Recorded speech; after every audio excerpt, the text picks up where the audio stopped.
Some stories don't begin with a meeting, but with a return. They begin in the quiet echo of a place you thought you'd forgotten, with a face you never truly left behind. I almost didn't go. I told myself it would be nothing more than a room filled with memories that refused to stay buried. I said it was just ghosts, nothing else. But my heart was a compass, stubborn and unyielding, pulling me back toward that lake, no matter how hard I resisted. The hall felt like a cathedral built from remembrance. Soft, golden light poured through tall windows. Music drifted through the air like a held breath, and laughter mingled with the shadows of who we once were. I moved through the crowd wearing a careful smile, while an entire universe of distance settled quietly inside my chest. Then I saw him. He stood across the room, framed by the warm glow spilling in from the window. Ryan.time had been merciless to almost everything else, yet somehow gentle with him. The restless boy, I remembered, had been reshaped into someone steady, grounded. Calm in his own skin. But his eyes hadn't changed at all. And the moment they met mine, I knew he had found me just as quickly. The noise around us softened into a dull hum. "Emma Hart," he said, and hearing my name in his voice felt like a key turning in a lock I had sealed years ago. "You look exactly the same. You were always a terrible liar, Ryan," I said, and just like that, 10 years dissolved between us. We talked. We laughed. But it wasn't the catching up that mattered. It was the rhythm, the effortless, unspoken rhythm of two souls recognizing a song they had never truly forgotten. I noticed his hand as he moved it while speaking. No ring. A dangerous flicker of hope sparked quietly within the cold ashes of my heart. When the crowd finally thinned, I felt him beside me before I saw him. "Walk with me," he said softly. "For old time's sake." The night air cut through me with its chill. The path ahead was swallowed by darkness. "Still," I said yes. We walked. Our footsteps crunched softly against the gravel, joined only by the slow, hypnotic whisper of the lake brushing the shore. "It feels strange, doesn't it?" I said at last. "Being back here, it feels like time stopped," he replied quietly. "And yet somehow everything changed." He glanced at me, moonlight tracing the edge of his face.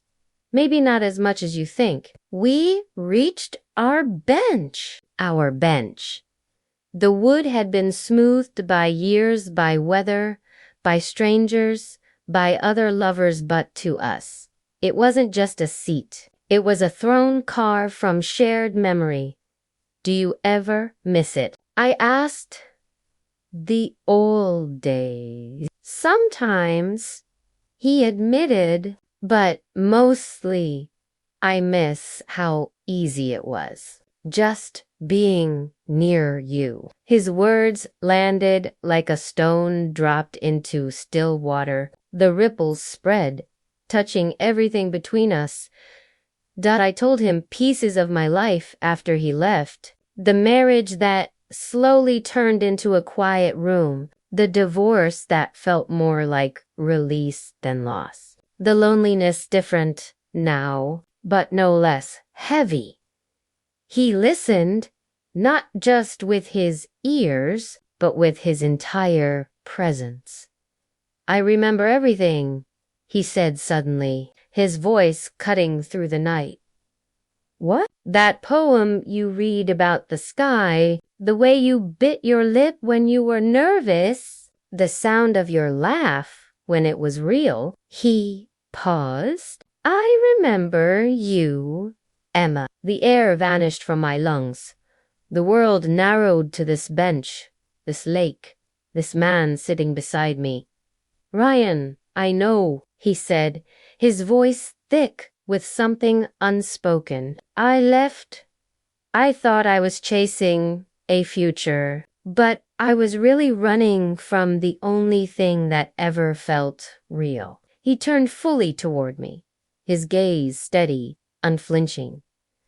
I cared about you more than I ever allowed myself to say, he said. And there hasn't been a single day I didn't wonder, what if? My hands were numb with cold, my heart restless and untamed, beat too loudly.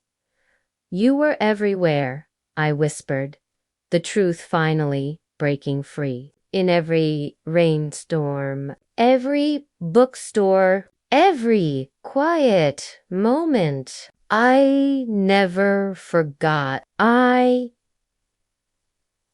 swallowed. I just learned how to live with the ache. The distance between us on the bench vanished. There was only a breath between us now. His jacket settled over my shoulders, carrying his familiar scent, warm, grounding, like a sealed time capsule opening all at once. The moon laid a silver path across the lake, leading straight to where we sat. Life gave us back to each other, he murmured, his words barely more than a tremor in the dark. I don't believe in accidents. Not like this. I'm scared, I breathed, the confession raw and unguarded.